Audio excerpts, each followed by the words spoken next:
김종철의 비즈니스 언프렌들리 시작하도록 하겠습니다. 오늘도 어김없이 오마이뉴스 김종철 경제부장님 나오셨습니다. 어서 오세요. 네, 안녕하세요. 네, 반갑습니다. 그 친구가 될 수 있을까? 갑자기 문득 그런 생각이 들었어요. 왜냐하면 그 경제 권력이 대한민국에서 차지하는 비중이 엄청나잖아요. 그쵸. 그러니까 정치 권력은 그래도 5년마다 한 번, 또 4년마다 한 번 국민의 선택으로 바뀔 수 있죠. 국민의 평가로 바뀔 수 있는데 이 경제 권력은, 재벌 권력은 당초에 바뀌지가 않는다. 물론 그럼에도 불구하고 특검이 이재용 삼성전자 부회장을 79년 만에 사실상 80년 만에 구속을 시켰죠. 이제 재판 시작이 되겠죠? 그러겠죠. 이제 아마 다음 주에 특검에서 공식 이제 뭐 수사 결과를 발표하면 삼성 이재용 부회장과 함께 같이 함께 기소된 최지성 부회장, 뭐 장충기 사장, 박상진 사장, 뭐 이런 분들 이제 뭐 구체적인 기소 내용이 이제 드러나겠죠. 물론 지금 어느 정도 뭐 얼추 다 좀 드러났지만 좀 더 구체적으로 공소장 내용이 드러나면 아마 이제 본격 그 내용을 바탕으로 좀 더 또 다른 얘기가 나올 것 같고 특검법상으로 지금 2개월 내에 1심 판결이 나오도록 되어 있습니다. 그리고 또 2개월 내에 또 2심, 또 3개월 내에 대법원까지. 그래서 빠르면 올해 안에 3심까지 다 아마 그 이번 특검 관련된 뭐 그 재판이 이루어질 것 같은데 그러면 이제 이재용 부회장 특히 말씀하신 경제 권력 지금 재벌 수사도 남아 있지 않습니까? 그러니까요. 삼성뿐만이 아니라 이제 검찰로 아마 넘어가게 되면 롯데, CJ, 뭐 포스코, 현대차, 부영그룹까지 뭐 엄청난 그 굵직굵직한 또 재벌 기업들의 또 수사도 좀 남아 있는데 같이 해서 아마 이번 기회에 아마 말씀하신 것처럼 경제 권력에 대한 어떤 그런 그 동안에 관행처럼 해왔던 불법적인 어떤 정경유착 그런 고리들 이런 것들이 좀 단죄가 좀 있어야 되지 않을까라는 생각이 듭니다. 그러니까요. 그런데 그 지난주에 저희가 이제 보여드렸던 것처럼 언론의 태도가 굉장히 많이 바뀌고 있기 때문에 실제로 이제 또 정경유착 못지않게 또 언경유착? 그러니까 광고 때문에요. 삼성에서 주는 광고, 재벌에서 주는 광고 때문에 또 언론이 똑바로 감시 잘 못하고 이런 측면도 있어요, 실제로. 그렇죠? 맞습니다. 네, 그렇죠. 그 문제가 진짜 심각한 것 같아요. 심각합니다, 그것도. 그런 것이 결국에는 보도 태도를 바꾸는 이런 상황이어서 저희가 이제 그 점에 대해서 계속 말씀을 좀 드리고 있는 건데. 그렇습니다. 그 삼성 특검 때도 마찬가지지만 이번에 박영수 특검 끝나갈 무렵 그 직전에 삼성에서 상당히 광고 집행을 전략적으로 했었다라는 보도도 본 것 같습니다. 맞습니다. 결과적으로 지금 보면 삼성에서 특검 수사 종료와 동시에 어떤 전략적 방안을 내놓을까 귀추가 주목되는 상황이에요. 맞습니다. 그 이미 과거에 그런 전례도 있었어요. 그러니까 예전에 그 지금 이번에 그 이 박영수 특검 전에도 앞서 또 우리 장 국장께서 직접 취재를 하셨지만 2008년 삼성 특검 비자금 특검 있었지 않습니까?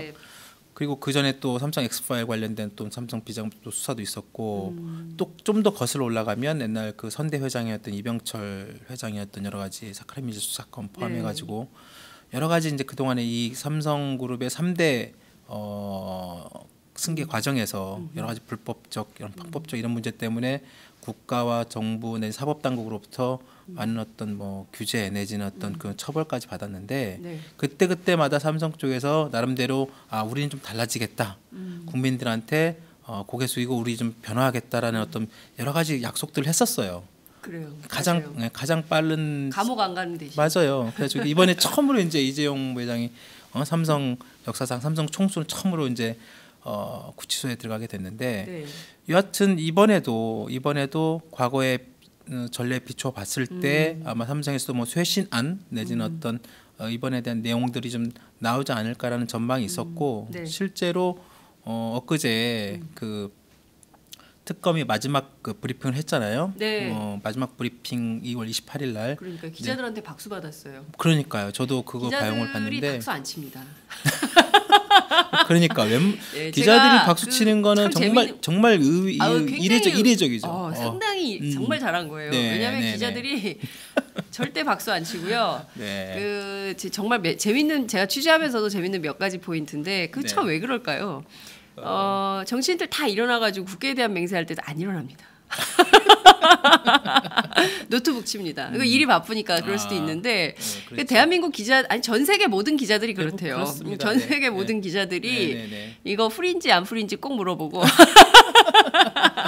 그리고 또 그런 것도 있죠. 기자가 어떻게 보면 관찰자적인 어떤 그렇습니다. 입장이 서 있다 보니까 좀 조심스럽습니다. 그래서 관찰자이기 때문에 거기에 동화되는 행동을 잘 안 합니다. 네네네. 그래서 이번에도 아까 저희들도 오마이TV에서 중계를 했고 했습니다만 그 이규철 특검보가 마지막 그 브리핑의 마지막 그 자기가 그 뭐 감회, 뭐 약간 소회 이런 걸 얘기를 했잖아요. 언론이라고는 평생 처음 되는.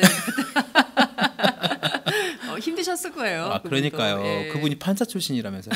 그러니까 자기도 이렇게 많은 언론인들 앞에서 매일 그것도 그리고 이렇게 브리핑을 하고 또 말이 그렇지 또 질의응답이라는 게 되게 어렵잖아요. 피곤하죠. 어떤 질문이 나올지도 모르고. 맞습니다. 그리고 또 계속 똑같은 질문 반복해서 하면 진짜 정말 그거 진짜 힘들 거예요. 그럼요. 그거 진짜 당해보지 않으면 정말 그 말이 그렇지 그 기자들 한 100여 명 넘는 기자들 앞에서 또 브리핑을 하고 또 그 질문을 또 거기 답변하고 하는 거 보면 정말 쉽지 않았을 텐데 하여튼 마지막에 하여튼 그 남대 이규철 특검보가 뭐 하여튼 처음이지만 나름대로 이렇게 잘 해왔다는 평가들이 있었고 기자들 사이에서도 그러니까요. 그리고 정말 마지막에 자기가 딱 그런 소회를 하고 뭐 울컥도 하셨고 그랬더라고요. 그러니까 기자들도 솔직히 우러나와서 아마 전부 다 박수 친 건 아닌 것 같고 그래도 굉장히 저도 들었는데 박수 소리를 듣고 제법 컸어요. 정말 나름대로 기자들한테 박수를 이끌어내는 그 특검보의 어떤 그 대변이라면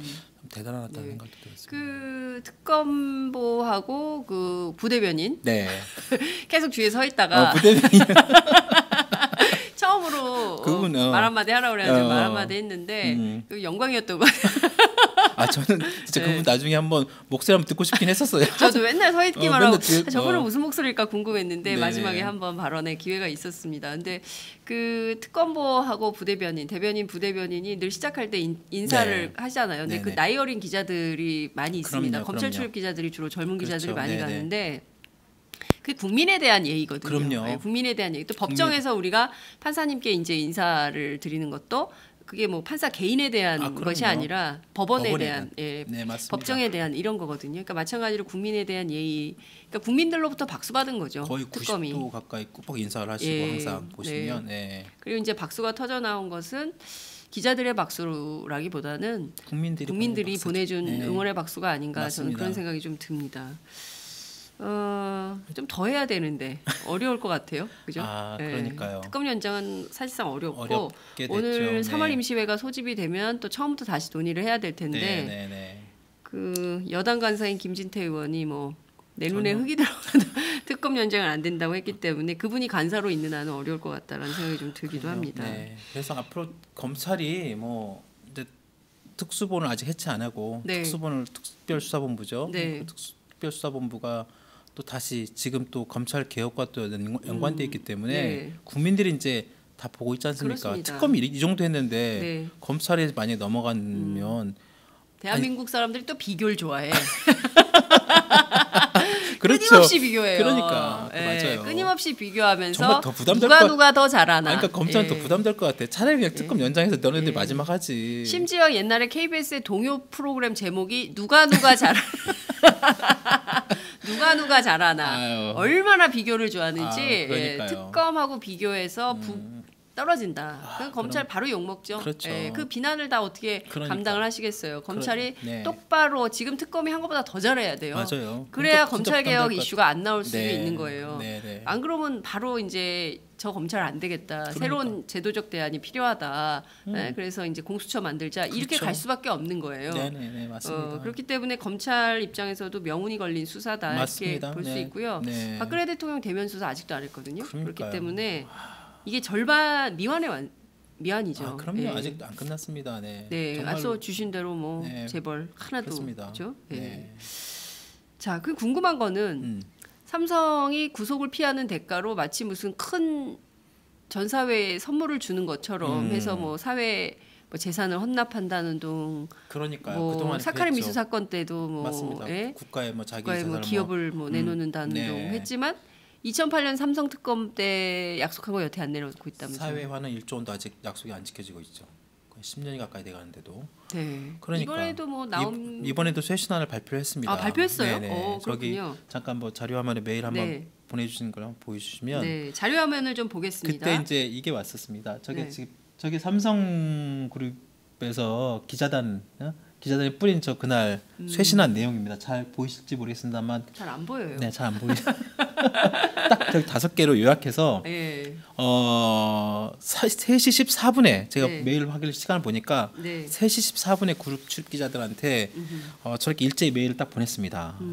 그러니까 특검 수사 거의 그때 이규철 특검부가 거의 발표를 거의 마칠 쯤 해가지고 나온 건데 총 5가지예요. 간단히 제가 말씀을 드리면 일단은 저 1번에 저기 미래전략실 폐지 이렇게 돼 있습니다. 미래전략실 해체하고 이제 그 실장인 최지성 부회장, 그다음에 그 밑에 있는 장충기 사장, 그리고 각 팀들이 있어요. 뭐 기획팀, 뭐 법무팀, 뭐 커뮤니케이션, 뭐 그다음에 뭐 법무 말해서 한 7개 팀장이 있습니다. 사장급, 부사장급들. 그 사람들이 모두 다 사임한다는 거고요. 그리고 이제 사장단 회의도 없애고 결국 각 계열사의 이사회 중심으로 대표이사 이사회 중심으로 자율 경영하겠다. 저기 두 번째가 자율 경영하겠다 이렇게 나와 있습니다. 그리고 그룹 사장단 회의도 폐지하고 그룹 사장단 회의가 매주 수요일마다 해요. 매주 수요일마다 삼성 그 서초사옥에서 아침에 이제 사장단 한 50여 명 정도가 모입니다. 그래가지고 그 어떤 유명 인사들 초청해가지고 얘기도 듣고 그다음에 뭐 그룹의 주요 뭐 경영 현안이나 이런 것들을 논의하는 자리인데 그런 사장단 회의도 없애고 그리고 세 번째 이제 그 보시면 대관 업무 조직을 뭐 또 해체한다 그런 일이 써 있고 또 네 번째로 외부에 내는 여러 가지 이제 각종 출연금 이번에 문제됐던 K스포츠 미래재단 그런 기부금 이런 것이 일정 기준을 넘게 되면 앞으로 이제 그 해당 계열사 기업의 이사회 또는 이사회 밑에 있는 어떤 위원회에서 승인을 받아가지고 집행을 하겠다는 거고. 그다음에 마지막 5번째가 박상진 삼성전자 사장 이제 그 이번에 승마협회 회장이었던 분이죠. 그분이 이제 그 물러나고 승마협회에 파견됐던 삼성전자 직원들을 다시 회사로 복귀시키겠다는 것이 5가지 저게 이번에 삼성이 그날 내놓은 메일에 내놓은 쇄신안이라고 합니다. 이게 쇄신이에요? 그러니까 이게 쇄신. 아니 왜냐하면 이거 너무 당연한 거예요. 거죠. 당연한 조치죠. 이게 쇄신이라고 하기에는 미전실 해체는 2008년 삼성 특검 때도 나온 얘기예요. 맞습니다. 그때 구조본 삼성 그때 구조본이에요. 전략기획실. 그 전에 구조본, 구조본이 전략기획실, 그렇습니다. 전략기획실이 미전실. 이름만 바꿔가지고 계속 이 총수 일가의 이익을 대변하는 그렇습니다. 일종의 TF 조직을 계속 만들었던 거 아니에요. 모든 문제를 여기서 결정하고 삼성의 운명을 미전실이 결정했던 거 아니에요. 그게 또 법적 법적 근거도 없는 조직이죠. 책임을 물을 수도 없고. 그러니까요. 그래서 늘 권한은 막강하고. 그러니까요. 그러면서 늘 이제 이게 문제가 됐던 건데 이게 없애는 게 쇄신이냐? 라고 묻고 싶고 각사 대표이사하고 이사회 중심으로 자율 경영하는 거 전 세계 모든 기조예요 기업에. 맞습니다. 그렇죠? 이게 무슨 쇄신이냐? 네. 라고 묻고 싶은 것이죠. 네. 대관 업무 조직 해체 이거 너무 당연한 거. 삼성이 민간 기업이 왜 대관 업무를 합니까? 그렇지 않아요? 그러니까 이게 대관 업무도 약간 이제 대관 업무가 여러분 뭐 빌려주고 이런 거 아닙니다. 회의실 빌려주고 이런 거 아닙니다. 대관 업무 설명해 주세요. 그게 이제 한자 용어죠. 그 대할 때자에다가 관계할 때 관과할 때 관. 그래서 관계 정부 인사들 갖다 대한다. 네, 국회, 정부, 국정원, 청와대, 그다음에 각 주요 부처 지방자치단체, 정부기관, 지자체, 뭐 그런 것, 기업, 언론 맞습니다. 포함이 되는 거죠. 포함됩니다. 그래서 그런 어떤 그 사람들을 중점적으로 만나고 다니는 사람들 별도의 조직인 거죠. 그것이 이제 각 계열사에도 있고 또 그룹 차원에도 있고 그룹은 보통 그룹에서는 이제 청와대, 그다음에 뭐 주요 핵심 부처, 그다음에 국정원, 그다음에 이제 이번에 전국 경제인연합회 같은 그 경제단체 이런 것은 이제 그룹에서 맡고 그 외에 좀 약간 다른 어떤 자잘한 기관, 그다음에 지방자치단체, 이런 부분들은 또 각 계열사의 또 대관 업무 담당자가 또 맡고 이렇게 좀 분리해서 해왔거든요. 근데 이제 이번에 이런 부분들 전부 다 없애겠다고 하는데 네.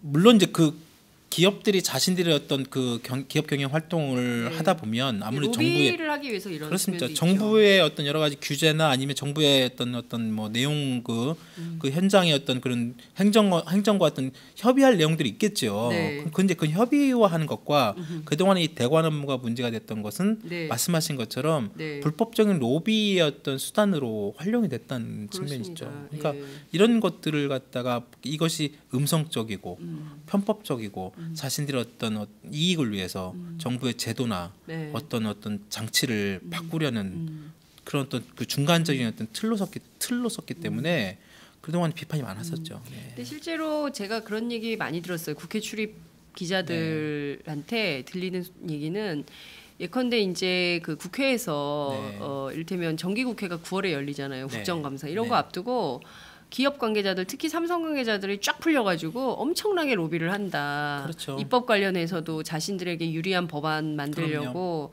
막 국회의원 뭐 방방이 돌아다니면서 이제 저는 공익 로비 뭐 이런 것들은 시민단체들이 많이 하는 걸로 알고 있는데 이렇게 기업의 사적 이익을 위해서 하는 게 굉장히 많다. 그게 바로 대관 업무다. 그렇죠. 이런 얘기를 제가 들었어요. 그러니까 이런 조직을 근데 해체한다고 선언은 하지만 해체하겠어요? 그러니까 이게 대관 업무를 또 이름 바꾸는 거 아니에요?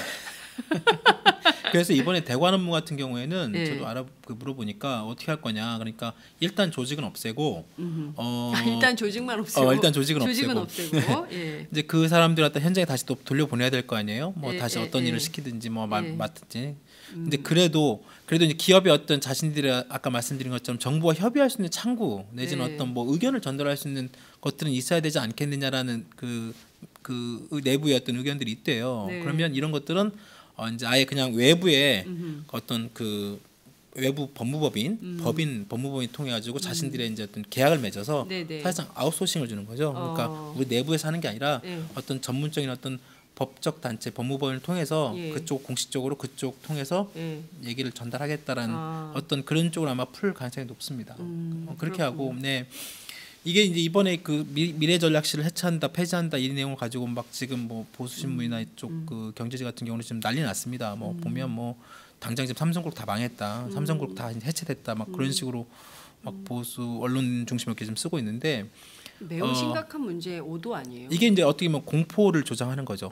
삼성이 이번에 완전히 그 그룹이 해체되고 그룹이 사라지고 없어지고 그러면 정말 우리나라 경제가 또 당장 좀 힘들어지고 망할 것처럼 약간 좀 분위기를 지금 당장 뭐 얘기해 놓은 것들이 이제 쉽게 뭐 삼성그룹의 이제 그룹이 없어지니까 그런 거죠. 간단히 얘기하면 지난주에 말씀드렸지만 그 취업준비생 신입사원 공채를 그룹 차원 공채는 하지 않는다는 거잖아요. 이번 상반기 아마 4월달까지는 아마 할 것 같은데 이제 그것도 이제 아직 불투명하다고 합니다. 이번에 또 그룹 자체를 더 없앴다고 하니 여하튼 그룹 차원에서 여러 가지 그룹 공채 이런 것들 다 없애니 알아서 이제 계열사끼리 알아서 한다고 하는데 과연 얼마 어떻게 될 것이냐.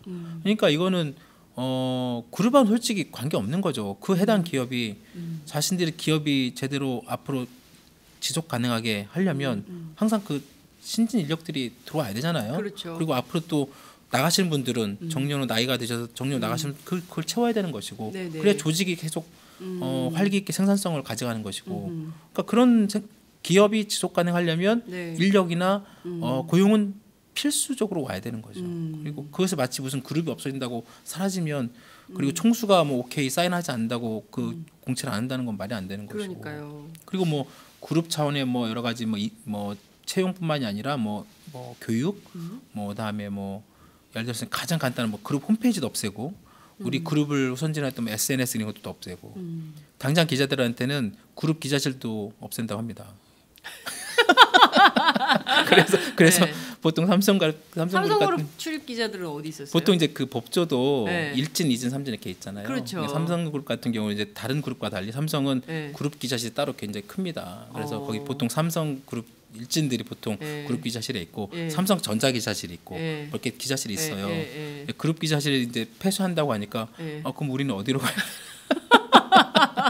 그래서 그룹 기자실 간사했던 뭐 이제 그 뭐 기자가 이제 뭐 여기서 이제 우리 어디로 가야 될지 지금 얘기 중인데 아직 뭐 불투명하고 뭐 그런 얘기 있습니다. 아직 예. 결정은 안 된 것 같은데 하여튼 그룹 기자실도 없습니다. 하여튼 네.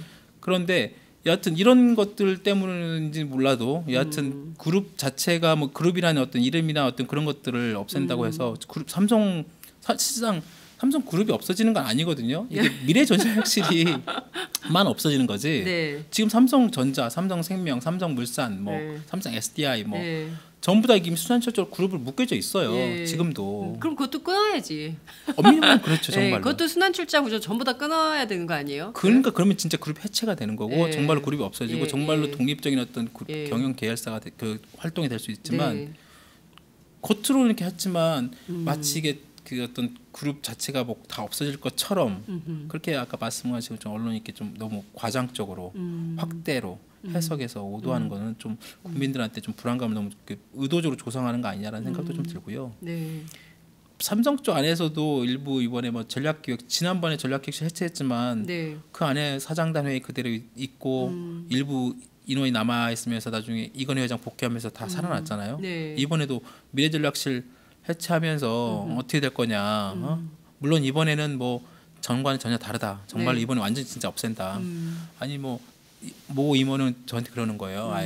아니 지금 탑이 JY가 그 이재용 거기 JY 그렇죠. JY예요? JY라고 부르죠. 뭐 JY 가수 아닌가? 지금 구속까지 되고 지금 감옥까지 간 마당에 우리가 뭐가 지금 뭘 이뤄서 뭐 하느냐.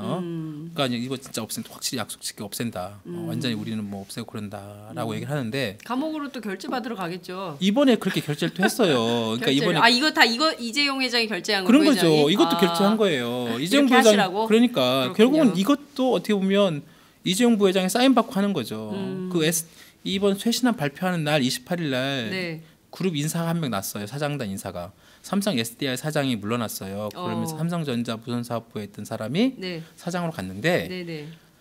그것도 이재용 부회장이 서명이 있어요? 옥중에서 결제한 거예요. 그러면 뭐 그게 무슨 총수일가의 어떤 그 영향력이나 그런 것들은 하고 그대로 유지되면서 미전실 겉으로 해체한다고 해서 그런 것들이 과연 뭐 해체된 실제 결국에는 이제 삼성그룹이 상당히 무슨 쇄신을 하겠다. 근데 저는 이것도 네. 되게 우리가 이제 분명하게 좀 봐야 될 것 같은데, 그러니까 예전처럼 옛날에 뭐 이건희 삼성그룹 회장이 무슨 쇄신안 발표한다 그러면 전체 일면 머리 기사 쓰고, 네.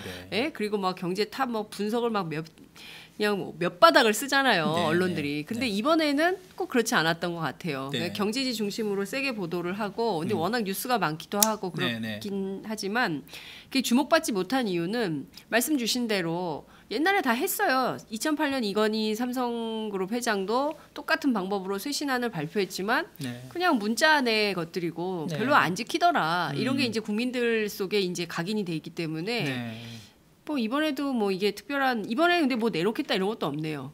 에? 뭐 사제 출연 이런 것도 없고 그런 것도 없는데, 그러니까 일단 외부 출연금 기부금은 여기 일정 기준 이상이라고 했는데 여기서 일정 기준은 얼마 이상입니까? 10억 원입니다.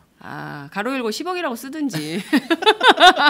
그럼 10억 이하는 맘대로 하고 10억 이상은 이사회 의결을 받겠다라고 이제 삼성전자가 일단 10억 원으로 결정을 했고요. 네. 이제 다른 계열사들도 아마 삼성전자가 10억 원을 했으니까 아마 그대로 따라가지 않을까 생각이 듭니다. 그 삼성전자네요, 사실상. 그렇습니다. 네.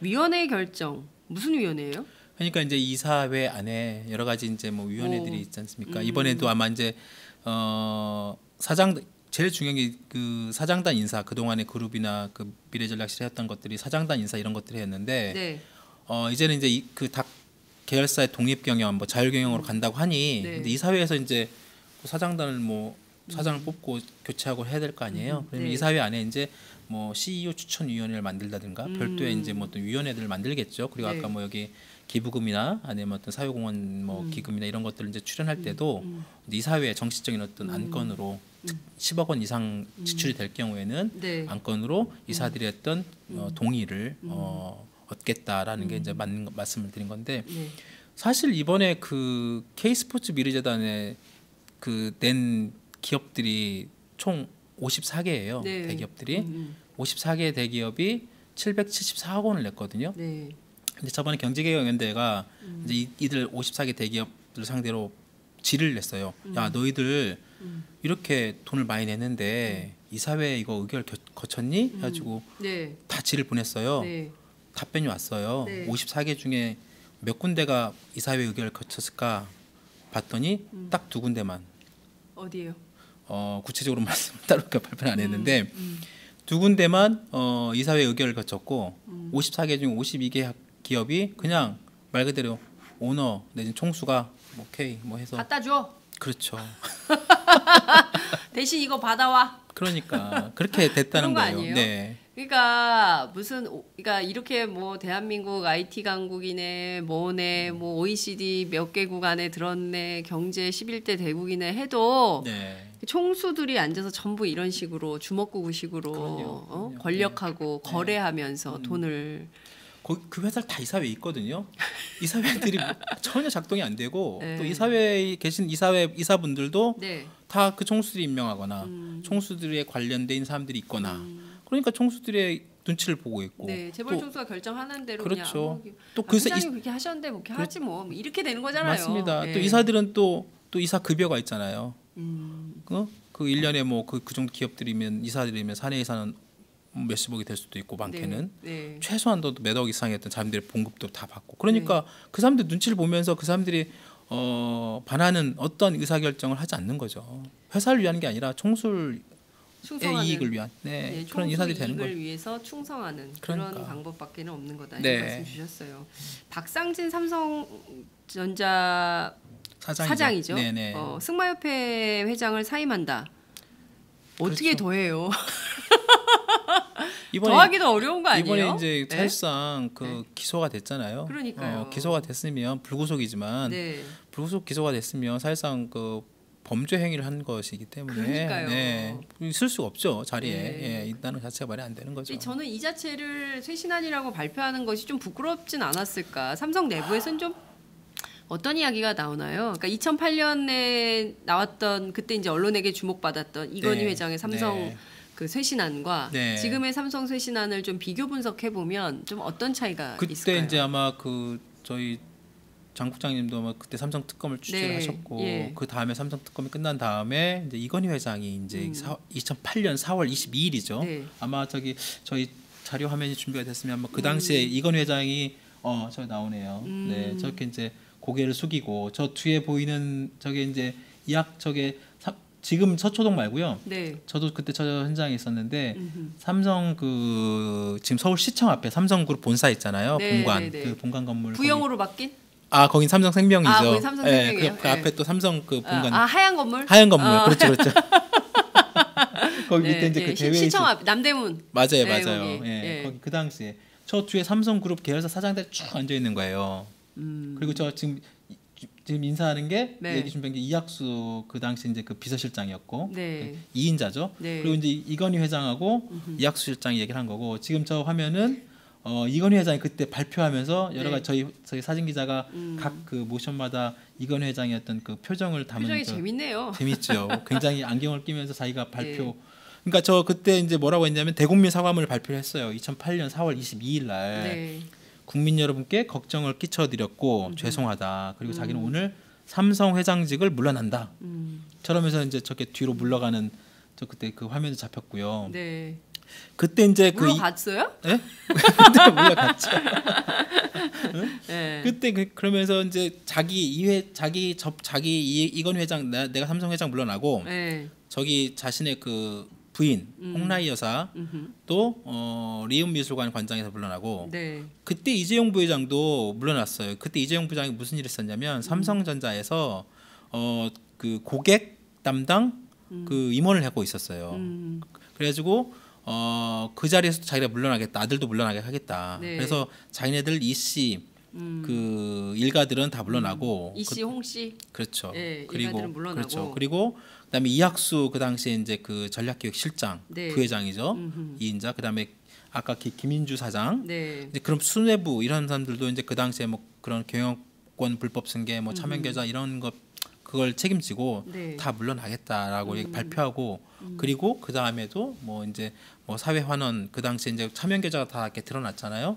그러면서 세금 내고 나머지 그런 그 불법적으로 만들어지는 어떤 그런 돈을 사회에 환원하겠다 1조 원 약속도 하고 네. 나름대로 한 10개 정도 이렇게 쇄신안을 발표를 했어요. 이건희 회장이 직접. 네. 이번에는 딱 그 2008년 이후에 이제 2009년 뒤엔 2017년이죠. 네. 2월 28일 날 어제 발표한 건 딱 그냥 문서로 다섯 가지. 예. 대국민 사과도 따로 없었습니다. 물론 그날 어제 2월 18일 날 공식적인 어떤 삼성의 입장문에는 대국민 사과문 내용이 없고 그 홍보를 담당하는 그룹 미래전략 홍보를 담당하는 이준 팀장이 있습니다. 네. 커뮤니케이션 팀장이 이제 기자실로 내려와 가지고 이런 그 이번에 쇄신한 내용을 그 약간 설명을 하면서 사과 비슷한 발언을 했다고 합니다. 뭐 이번에 여하튼 심려를 끼쳐서 죄송하다는 식으로 기자들하고 얘기했는데 네. 그렇게 사과하는 건 아니죠. 그러니까 뭐 이걸 뭐 설명하면서 뭐 이렇게 뭐 마지못해서 그냥 기자들 앞에서 그냥 사과하는 건 사과하는 게 아니고 정말로 그 삼성이 이번 그 특검 결과를 뭐 겸허히 일단은 수사 결과를 기소가 됐고 그다음에 그 사실관계가 그 검찰 수사 특검 수사 결과 어떤 이런 어떤 뇌물 수수 내지는 그런 혐의가 드러났기 때문에 거기에 대해서 네. 일단 국민들한테는 진솔하게 반성하고 사과하는 게 맞죠. 그거는 이제 그러면은 아까 입장문에 네. 기자들한테 언론에 공개할 입장문에 넣는 게 맞죠. 거기에는 문장이 하나도 없고 단지 그냥 해당 팀장이 내려가지고 기자들한테 개인적이든 어쨌든 간에 그렇게 얘기하는 것은 좀 과연 이게 진정성 있느냐 삼성이 이번 사건에 대한 어떤 진솔한 어떤 그것이 과연 이재용 부회장도 과연 그렇게 생각하고 있느냐. 저는 그게 굉장히 궁금해요. 이재용 삼성전자 부회장의 구속을 바라보는 소위 이제 삼성맨들. 네. 대한민국에서 그래도 엘리트들이 많이 가는 회사 아니겠어요? 그렇죠. 이 회사에 다니는 삼성맨들은 이재용 부회장의 구속과 지금 이 나온 이른바 쇄신안 그 국민들이 보기에는 쇄신? 이렇게 생각할 수 있는데 네. 정작 그 회사 다니는 삼성맨들은 좀 어떤 생각을 갖고 있는지 궁금하네요. 그렇게 발표 난 다음에 뭐 네. 짧은 시간에 좀 많이 접촉을 해보려고 전화를 돌려보고 네. 좀 얘기는 들어봤습니다. 뭐 네. 많이는 못 해봤지만 약간 직급마다 차이는 있는 것 같아요. 물론 그래요? 그분 저랑 통화하신 분들이 뭐 대표성을 가졌다고 말씀드리긴 좀 어렵지만 네. 그래도 제가 쭉 그 얘기를 좀 들어보면 일단 뭐 그 실무자급이라고 하는 과장이나 뭐 차장까지도 좀 간부 포함될 수 있지만 뭐 대리 뭐 사원 네. 뭐 젊은 사람들에서는 약간 뭐 크게 큰 관심이 별로 없대요. 그냥 특검이고 뭐고 그냥 당장 좀 내일이 바쁘고 우리 뭐 이렇게 좀 뭐 토요일 날 광화문 나가서 촛불 들어야 되고 관심이 뭐 그냥 그 정도 수준이지. 우리가 네. 저희 젊은 층이나 이런 사람들 수준에 잘못했으면 뭐 해야지라는 정도 수준. 그리고 네. 정말 그래서 제가 그 이제 과장급 네. 어떻게 보면 그 대리 네. 뭐 과장, 어린 친구들 대리, 사원 사원들급이 정말 그러냐 그랬더니 오히려 젊은 친구들은 쿨하게 네. 아니 뭐 잘못했으면 감옥 가야지. 가고 뭐 내지는 뭐 회사 망하겠어 뭐 이 정도 이런 근데 이제 오히려 삼성맨들은 회사 망하겠어 이런데 네. 막 그 보수 언론하고 그 경제지들은 막 망한다고 쓰는 거예요. 그거 보면서 뭔 소리야? 그러고 있는 거 아니에요 네. 지금? 재밌다. 네. 근데 위로 올라가면 좀 분위기는 달라요. 그러니까 부장급이나 특히 이제 상무 이런 분들은 임원들은 분위기가 좀 싸늘합니다. 그래요. 이분들은 정말 큰일 났어요 정말 그러는 거예요 저한테도. 큰일 났어. 이거는 정말 분리 안 하면 우리 다 죽어. 그러네. 이재용하고 분리를 안 하면 우린 다 죽어. 맞아. 큰일 났어 이거. 그런 의미였나? 분리를 딱 해가지고. 그러니까 지난번 2008년 이런 걸 경험했던 이분들은 경험했던 거 아니에요. 네. 자신들이 지금 임원이 되기 전에 그러니까 그때와는 좀 분위기 정말 다르고 그리고 이번에는 정말 우리가 어떻게 해야 될지 솔직히 좀 감이 잘 안 선다는 얘기 하는 분도 있어요. 네. 그러니까 당장 우리는 그냥 시키는 일만 해왔는데 갑자기 우리 보고 네가 한번 알아서 해봐. 그러니까 내가 뭐 해야 될지 이런 거죠. 그동안에 위에서 지시한 대로 또박또박하고 뭐 그룹에서 내려온 대로 하는데 이제는 너네들이 알아서 해봐라고 하니까 이거 내가 이걸 어떻게 하라는 거지? 막 지금 당장 막 이런 얘기가 있는 분도 있고 그리고 정말 예전에 저희가 뭐 그 삼성 얘기할 때마다 드렸던 것이 그 삼성에는 전자와 후자가 있다 이렇게 말씀드렸잖아요. 삼성그룹이 300조가 넘는 전체 매출 그룹 매출을 하고 있지만 삼성전자가 갖고 있는 삼성전자 회사 하나만 거의 뭐 200조가 넘는 그러니까 삼성그룹 전체 매출의 한 70% 가까운 데를 삼성전자라는 회사 하나가 그렇죠. 차지하고 있고 그러니까 그룹 안에서 삼성전자의 비중이 굉장히 높고 그래서 삼성에는 삼성전자와 후자가 있다. 나머지 삼성전자 아닌 다른 기업들은 다 후자야. 네. 전자 후자. 그렇죠. 나는 후자단이냐, 넌 전자단이냐, 후자단이냐 이렇게 얘기하는 거죠. 나는 삼성의 전자단인데 너는 후자단이는구나. 그렇죠. 그 전자 안에서 또 달립니다. 전자 안에서 무선 사업부가 또 돈을 제일 스마트폰이죠. 핸드폰 이쪽은 되게 돈 잘 벌고 반도체나 이쪽은 그래서 뭐 보너스도 되게 많이 받는데 생활가전이나 뭐 이런 부분 있잖아요. 세탁기 예, 이런 데는 보너스가 없어요. 그러니까 우리는 전자지만 전자 안에서도 후자다. 뭐 이렇게 그렇게 얘기하는 사람들도 있는데 여하튼 이번에 이렇게 독립비용을 가고 미래전략실에서 이렇게 딱 손을 뗀다고 하니 일부 이제 좀 그 수익성이 낮은 계열사들은 지난번 그 방산업체들 다 하나에 매각했잖아요. 네네. 그런 것처럼 혹시 우리도 이번에 다 뭐 정리되는 거 아니냐. 그래서 아니 어쩔 수 없이 그동안에 삼성 내부였던 서로 간에 이제 주고받기, 뭐 그 일감 몰아주기, 뭐 그런 식으로도 먹고 살거나 이렇게 해왔는데 이제는 니들 알아서 독립적으로 해라고 하면 우리 어떻게 혹시 이것도 매각되는 거 아니야라는 어떤 불안감이 일부 후자 기업들 사이에서는 돌고 있다 이런 얘기도 있습니다. 네. 근데 이제 임원들이나 후자 기업이나 그러니까 일종의 이게 다 이재용 부회장을 걱정한다기보다는 자신들의 생존권, 자신들의 생존권이 먼저죠. 그게 전자죠.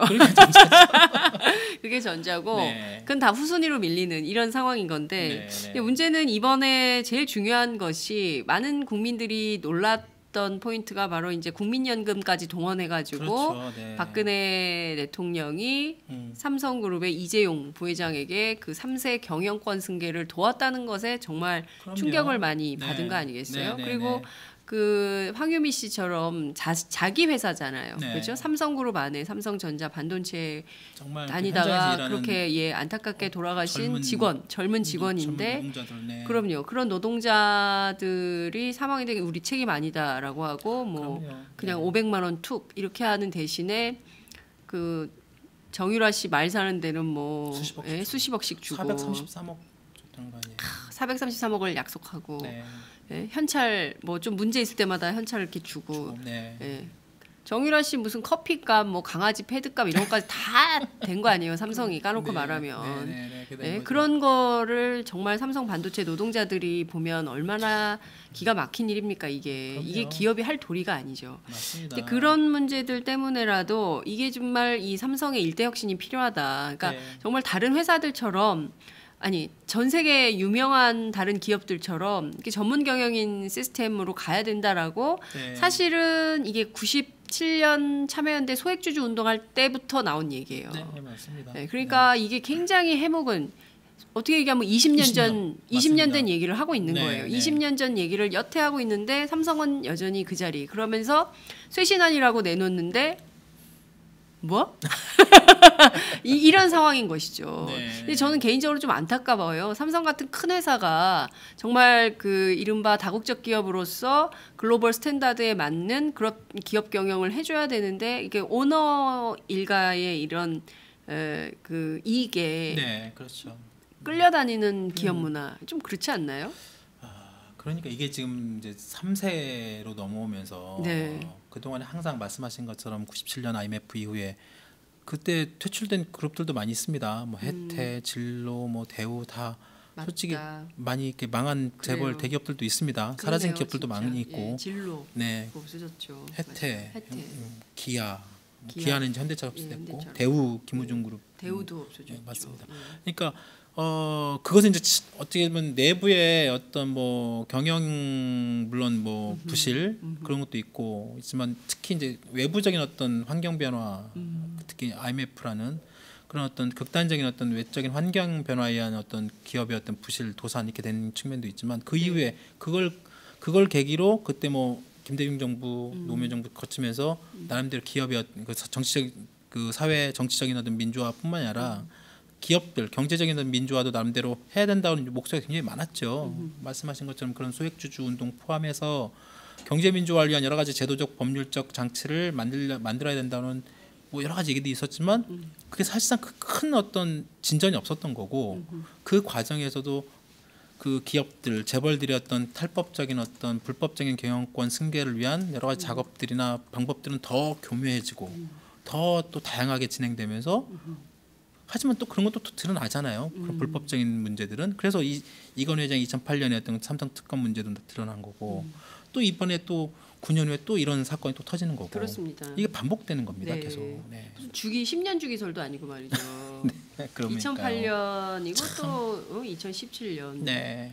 이게 9년 만에 이렇게 똑같은 일이 반복되고 똑같은 조직을 해체하는 방법을 마치 쇄신인 것처럼 내놓는 것에 이제 국민들이 더 이상 그래 삼성이 정말 새롭게 태어나려고 노력하는구나. 이재용 이씨 일가가 뭔가 좀 새롭게 해보려고 하는구나라고 아무도 생각하지 않는다는 거예요. 여전히 네. 국민들 인식 속에는 저게 무슨 북한처럼 3세 세습을 하니 이렇게 생각을 하는 거죠. 맞습니다. 그러니까 삼성이 삼성다워지려면 이것을 쇄신안이라고 할 것이 아니라 네. 우리는 이제 앞으로 전문 경영인 시스템으로 간다 선언하고 오너 일가는 어디로 가야 돼요? 각자 알아서 가고. 아니, 저는 그리고 기업별로 이렇게 경쟁하고 이렇게 가는 게 맞죠. 예. 그러니까 정말로 다른 나라 재벌이 빵집까지 하고 뭐 동네 그럼요. 골목 상권 전부 침해해가지고 뭐 예? 재벌이 지금 두부 떡볶이 뭐 안 만드는 게 없어요. 네. 이제 그것도 이제 많이 이제 하도 그런 골목 상권 문제, 그다음에 네. 그런 일감 몰아주기 문제, 그동안 이제 막 그런 진짜 국민들이 그래서 이제 막 참여연대를 포함해서 시민사회 단체가 정말 참다 못해서 그래서 이제 그 막 들고 일어나 가지고 그래서 네. 일부 이제 규제가 되고 말씀하신 것처럼 뭐 떡볶이 뭐 이런 어떤 골목 상권에 네, 빵집 진출했던 뭐 이제 일부 대기업들이 이제 재벌집 딸들은 왜 이렇게 그 빵을 좋아해? 아니 빵도 네. 자기가 기술로 배워가지고 그러니까. 제대로 하면 몰라 그것도 아니고 그러니까요. 다 돈 주고 사와요 돈 주고 사와가지고. 로얄티로. 그래가지고 그 돈이 누구 다 회사 돈이고. 그 유명한 그런 커피 빵 이런 거 전부 그 재벌 딸들이 하는 그렇죠. 거죠. 외국에서 다 그 수입해 와가지고 그냥 그쪽 기업들한테 엄청난 로얄티를 줘요. 그러면 자기네는 그냥 겉만 번지르한 어떤 거기 그 사업만 일하는 하지. 노동자들은 전부 비정규직 알바들. 맞아요. 예? 되게 시급 낮은 최저임금 임금에. 주고. 그렇죠. 네. 그러니까 말이 안 되는 거죠. 뒤에 있는 다른 어떤 그 이런 거 그만해야 돼요, 진짜. 그럼요. 그래서 네. 많이 없어지기도 하고 이렇게 철수를 했습니다. 네. 철수하기도 하고 그래서 이제 요즘에 골목빵집, 네. 골목 상권이 조금씩 살아난다는 네. 얘기도 네. 있는데 예. 그렇게 해서는 안 되는 거죠. 그러니까요. 정말 치사한 거죠. 예. 왜 그렇게 되냐면 그 어떤 제가 그 경영학과 교수님들이나 이런 분들한테 말 들어보니까 대부분 네. 다 그렇다는 거예요. 그러니까 어떤 기업이나 어떤 뭐 기업뿐만이 아니라 어떤 가족 이런 관계를 봤을 때 1대, 2대, 3대 이렇게 그 세대가 내려오면서 그 세대 마지막 3대, 4대 이렇게 내려올 때 보면 근데 이 사람들이 기업 같은 경우에는 경영을 어떻게 할 것인지 어떻게 얘한테 경영할 수 있는 능력이 있는 것인지 그 아버지 세대부터 쭉 이렇게 봐왔을 거 아니에요. 네. 그러면 이것이 우리나라의 어떤 그 일부에서는 뭐 이게 동양적 사고, 동양식 가족 문화 뭐 이런 것들과 같이 연계돼서 이제 이것이 기업과 뭐 혼재돼 가지고 하는 어떤 특수한 형태라고 하지만 그거는 이제 약간 일종의 뭐 설령 그런다 하더라도 서구의 이런 지금 일이 변화된 이 자본주의 사회에서 네. 서구 다른 어떤 100년 넘은 기업들도 다 가족 기업들도 다 경영하지 않거든요. 네. 4대 5대 넘어오면서도 그분들은 경영을 할 줄 알지 철저하게 검증을 합니다. 이 사회에서. 우리 가문 내지는 여기 독일 BMW나 아니면 네. 독일 같은 주요 가족 기업들 보면 그 재벌의 그 갖고 있는 오너가 소유를 해요. 하지만 네. 경영을 하지 않습니다. 소유와 경영을 분리합니다. 예. 그렇죠. 그 소유라는 거는 어떤 홀딩스라는 어떤 지주회사에 자기 네. 어떤 지분만 가지고 있을 뿐이지 여기에서 경영을 참가를 못 해요. 왜냐하면 그게 제도적으로 이 사회에 딱 정해져 있습니다. 그리고 어떤 그것도 없어요. 발언권 이런 것들도. 다만 자기는 그냥 소유만 하고 있고 그 자기가 지분을 갖고 있어요. 그래서 경영을 잘해가지고 회사의 주가가 올라오면 이 사람은 자동적으로 거죠. 그렇죠. 자기 어떤 지분이나 재산은 올라가는 거죠. 그리고 자기는 좋은 일 하는 거예요. 뭐 재단 만들어서 뭐 공익기부하고 그렇죠. 공익기부하고 자기 돈을 기부하고 또 자기가 또 사회에 또 다른 어떤 일을 하고 있고 그러니까 그 사람들은 국민들한테 신뢰를 받고 그러니까요. 박수를 받는 거죠. 근데 우리는 그러니까 저는 이런 게 좀 비교되더라고요. 오뚜기 우리가 얼마 전에 얘기했는데 네, 소망 화장품 소망 화장품 사장도 예, 소망 화장품 사장도 뭐 1조 벌어가지고 999억을 1,000억 벌어서 999억을 1,000억인가요? 1조 아니었어요? 나중에는 1조라도 네, 벌어서 네. 9,900억을 다 그냥 기부하고 싶다. 저는 이런 기업 경영자들이 그 좀 많이 나오는 맞습니다. 그런 그 회사, 그러니까 사회 분위기가 돼야 되는 거지. 죽도록 나만 먹겠다. 그리고 약속하고 전부 어기고. 저희가 지금 박근혜 대통령의 국정농단에 대해서 가장 실망하는 대목이 뭡니까? 약속을 안 지키는 거 아니겠어요? 거짓말이죠. 거짓말 투성이에요. 약속 안 하겠다고 해놓고 전부 안 해. 그렇죠. 검찰 조사 받겠다고 그러고 안 받아. 특검 조사 받겠다고 그러고 안 받아. 네. 뭐 매번 말을 바꾸고 네, 자신의 유불리에 따라서 사람들을 동원하고 그렇죠. 제가 왜 오늘 이렇게 피곤하냐면 어제 비 오는데 네. 광화문에서 저 봤어요, 힘들었어요. 네, 정말 힘들었죠. 그러니까 국민들이 다 좋았는데 너무 소란스러웠어요.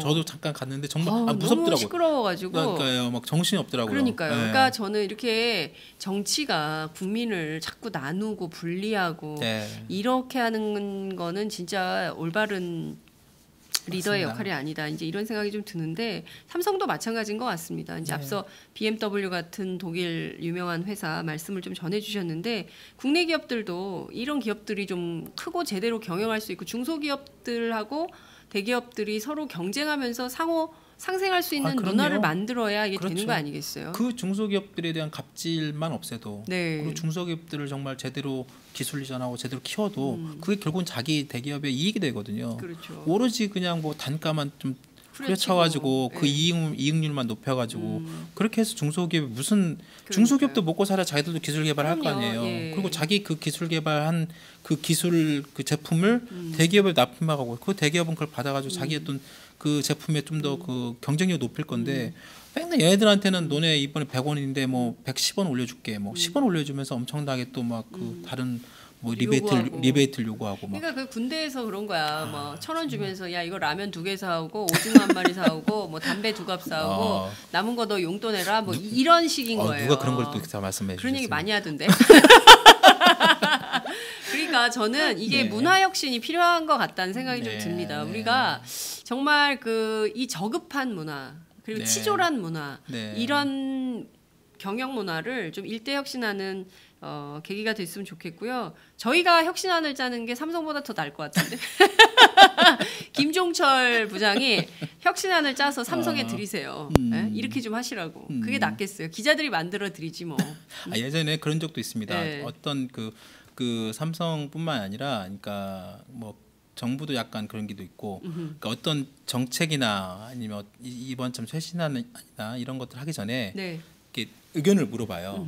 기자들한테 물어봅니다. 사실은 이제 뭐 출입기자들이나 일부한테도 과거에도 어떤 굵직한 사안이 터지거나 그러면 이거 어떻게 하는 게 낫습니까? 어떤 방향이 맞습니까? 뭐 사실은 여론이 어떻습니까라고 물어보고 그러면 이제 그걸 제일 그 국민 여론을 가장 그 앞서서 경험하고 느끼는 게 기자들이잖아요. 그렇죠. 기자들이 보통 있으니까요. 기자들이 이런 여론의 흐름을 전달해주기도 하고 뭐 이렇게 얘기도 하는 경우도 있습니다. 근데 삼성은 예전에 또 그렇게 뭐 일부 대관 업무하는 사람들이 그런 걸 갖다 수집해가지고 전달한 경우도 있긴 했었어요. 근데 이제 그게 이제 가면 갈수록 더 그게 더 폐쇄적으로 운영되고 자기네들끼리만 딱 얘기하는 그런 경우가 더 많아졌죠. 그렇군요. 어쨌든 삼성이 좀 그 제대로 잘 갔으면 좋겠습니다. 이걸로는 정말 부족한 쇄신이다 이런 말씀을 좀 드릴 수밖에 없다는 생각이 좀 듭니다. 자, 김종철 부장님, 저희가 3월 6일 다음 주 월요일입니다. 무슨 일이 있게요? 뭐 좋은 큰 거 하신다면서요. 3월 6일 오전 10시부터 정오 12시까지 120분 동안 19대 대통령 선거 더불어민주당 대선 후보 경선 토론회를 오마이TV 주관으로 엽니다. 인터넷 토론으로는 최초이고요. 인터넷 TV에서는 거의 처음 아닙니까? 아니요. 2012년에도 저희가 오마이TV가 예비 경선을 했습니다. 예비 경선. 네, 그때 예비 경선 했었고 그랬죠. 이번에도 예비 경선입니다. 그렇죠. 4명의 후보가 공동으로 경선하는 토론이고요. 정말 재미있게 해보려고 합니다. 그래서 유튜브, 페이스북, 아프리카 TV, 카카오 TV 전부 열어놓고 저희가 함께할 예정이고요. 웬만한 공중파 이상이겠네요. 시청자들이 많이 참여를 해주셔야 더 풍성한 토론이 될 수 있기 때문에 실시간으로 페이스북으로도 후보자와 또 이 시청자가 직접 유권자와 후보자가 직접 만나는 만남의 장도 저희가 열도록 하겠습니다. 장소는 여기서 합니다. 오마이TV 스튜디오에서 하고요. 후보자들이 오시니까 정말 많은 분들이 공유하기 또 좋아요, 구독하기 또 힘을 주시면 좋을 것 같고요. 김종철 부장님도 팍팍 힘을 좀 주세요. 네, 그럼요. 봐야죠. 아이디어도 주시고요. 함께 하시고요. 그렇습니다. 알겠습니다. 지금 국회가 또 분주합니다. 특검 연장 법안 사실상 어렵다고 오늘 더불어민주당의 우상호 원내대표는 선언을 했는데 민주당의 법사위원들이 특검법 상정을 촉구하는 기자회견을 연다고 하는데요. 그 현장으로 지금 박정호 기자와 함께 가보겠습니다.